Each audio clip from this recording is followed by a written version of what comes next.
Muy queridos hermanos, ya estamos en el segundo domingo de Cuaresma y nos vamos adentrando cada vez más en ese camino que nos lleva a la Pascua. Por eso hoy la liturgia de la palabra nos anima presentándonos este episodio de la transfiguración de nuestro Señor Jesucristo como un anticipo de la resurrección. Por unos instantes Jesús, en su transfiguración, les muestra a sus discípulos su gloria. Sus discípulos pueden contemplar su gloria por unos instantes. Cuando Él se transfigura, su cuerpo se pone resplandeciente como el sol. Aparecen conversando con Él Moisés y Elías, representantes de la ley de Dios, y los profetas que adquieren su plenitud en Jesús.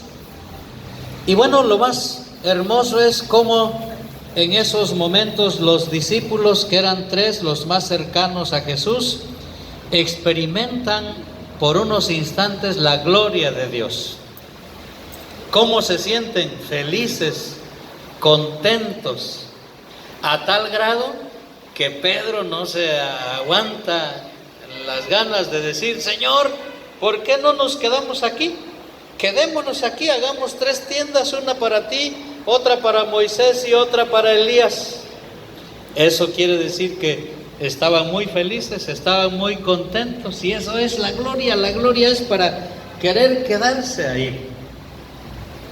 Y entonces todavía ni acaba de hablar y se oye una voz fuerte en una nube luminosa que los cubrió y decía: este es mi Hijo muy amado, en quien me complazco, escúchenlo.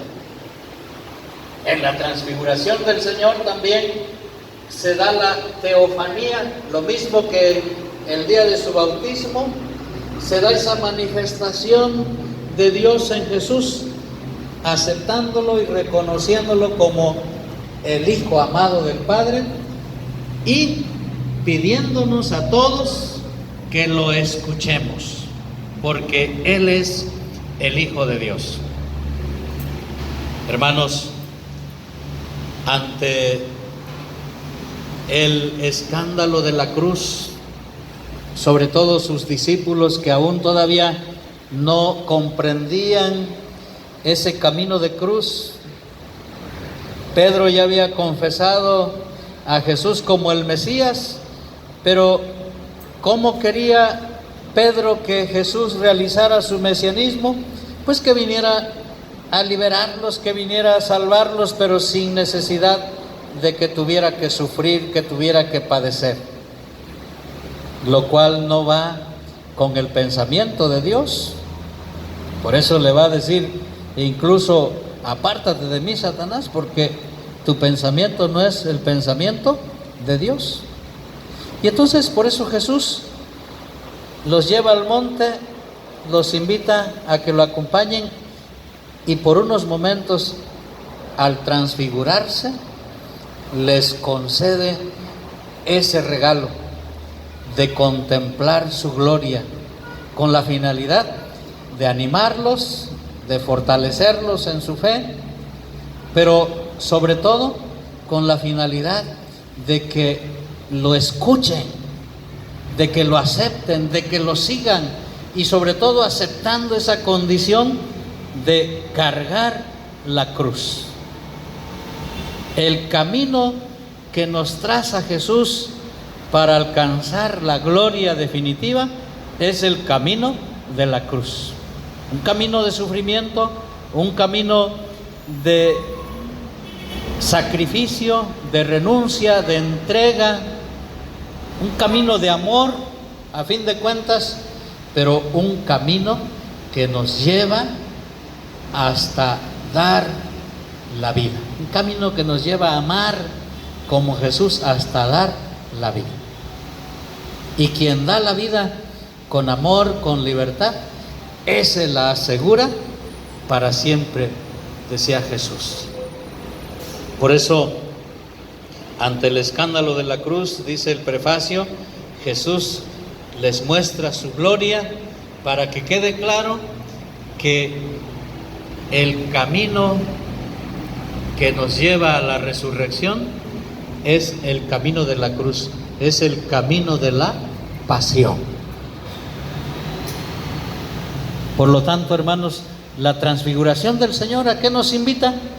Pues a transfigurarnos en Jesús, a transparentarnos, a transformarnos, a cambiar esos pensamientos que vienen del mal e ir aceptando los pensamientos de Dios.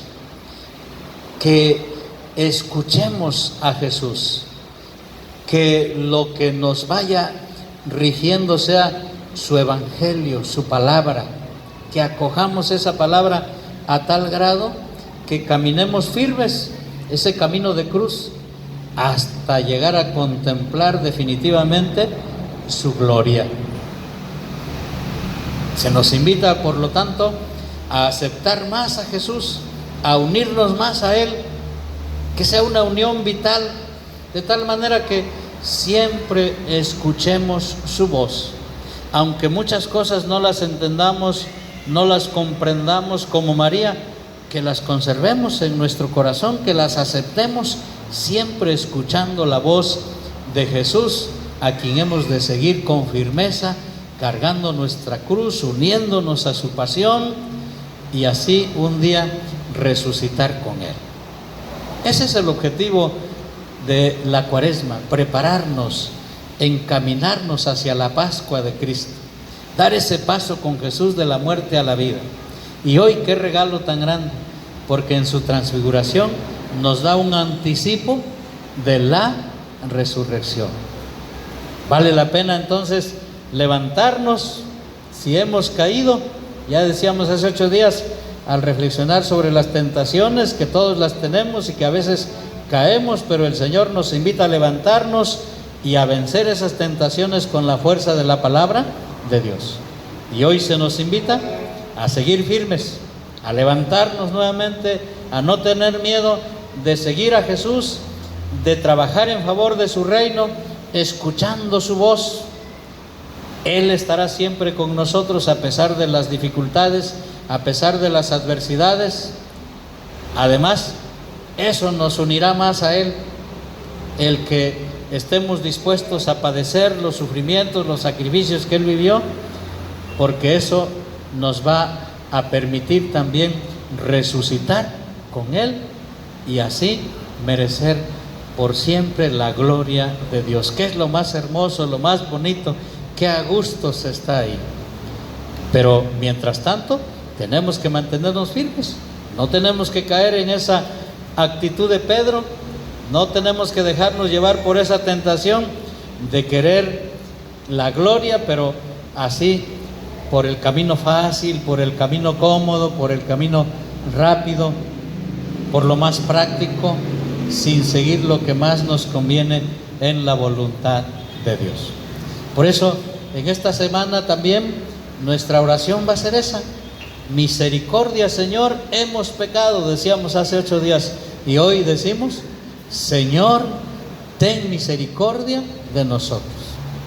Ayúdanos a ser transparentes, ayúdanos a transformar nuestra vida en ti. Ayúdanos que este episodio de la transfiguración que nos anticipa la resurrección nos fortalezca en nuestra fe, para que sigamos firmes en tu seguimiento, cargando nuestra cruz y escuchando tu voz. Vamos pues a continuar, nos ponemos de pie.